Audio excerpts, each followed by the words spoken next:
Pakistani team का सिर्फ ख्वाब है अभी हिंदुस्तान को बीट करना? और नहीं जी, 24 को 20-20 ओवर गिरने हैं।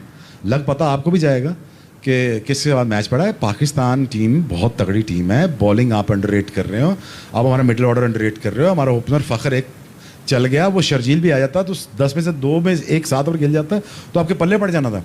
देखें, अल्टीमेटली आपको 20 ओवर खेल के जीतना पड़ेगा हमसे। हम वॉक ओवर नहीं है ना, आप वॉक ओवर हैं।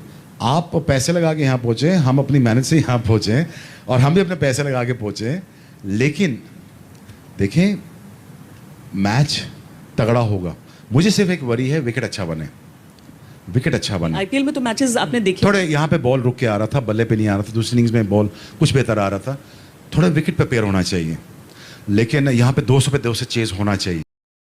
पाकिस्तानी टीम का सिर्फ ख्वाब है अभी हिंदुस्तान को बीट करना? और नहीं जी, 24 को 20-20 ओवर गिरने हैं। लग पता आपको भी जाएगा कि किसके बाद मैच पड़ा है। पाकिस्तान टीम बहुत तगड़ी टीम है। बॉलिंग आप अंडररेट कर रहे हो, अब हमारा मिडिल ऑर्डर अंडररेट कर रहे हो। हमारा ओपनर फ़खर एक चल गया, वो शर्जील भी आ जाता तो 10 में से 2 में 1 7 ओवर खेल जाता तो आपके पल्ले पड़ जाना था। देखें, अल्टीमेटली आपको 20 ओवर खेल के जीतना पड़ेगा हमसे। हम वॉक ओवर नहीं है ना, आप वॉक ओवर हैं।